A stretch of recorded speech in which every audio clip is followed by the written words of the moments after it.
כדי לייצר את המשחק God of War היה צריך 400 אנשים ו-200 מיליון דולר. אני באתי לנסות לשבור את ההיגיון הזה ולנסות לעשות את זה בשנתיים בלבד בתור בן אדם בודד. תמיד השלב הראשון בבניית משחק זה לחשוב על רעיון שהוא מספיק מגניב כדי שקל להתחבר אליו.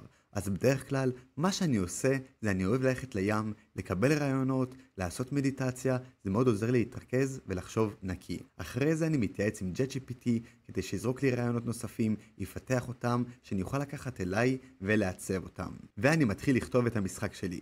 אחרי שסיימתי לכתוב את העלילה, אני מתחיל למצוא עיצובים גרפיים שדומים במשחק שאני רוצה לפתח. לאחר מכן אני עושה את הרשימת משימות בשביל להגיע מתחילת הפיתוח ועד סיום הפיתוח של המשחק. אני אישית אוהב להתחיל מהקרבות, החלקים שאני הכי נהנה מהם.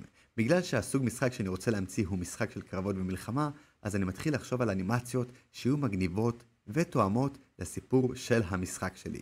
וכמובן, תוך כדי שאני בונה את העלילה והסרט של המשחק, פתאום אני מקבל הודעה מלקוח שלי ליצירת סימולציה של לחימה בשטח לחיילים. רק הפרויקט הזה הכניס לי באותו חודש 60,000 שקל. אתם יודעים, עד שאני לא אמכור את המשחק שלי, אני עדיין צריך איכשהו להכניס כסף הביתה. בדרך כלל אני לוקח כל מיני עבודות מגניבות שצורכות מפתח שיודע לעבוד עם מנוע גרפי, וזה מייצר לי הכנסה של בין 40 ל-100,000 שקל בחודש, תלוי בגודל העבודה, וזה מפנה לי את הזמן להתעסק בפיתוח המשחק מחשב שלי סנטימנטל. עכשיו שתבינו, עולם פיתוח המשחקים זה שוק שמכניס 191 מיליארד דולר מדי שנה.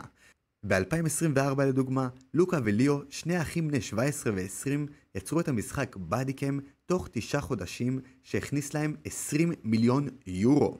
בינתיים, אני אחרי 30 ימים של פיתוח, ובואו תראו מה הספקתי כבר לעשות. קחו הצצה איך המשחק שלי נראה.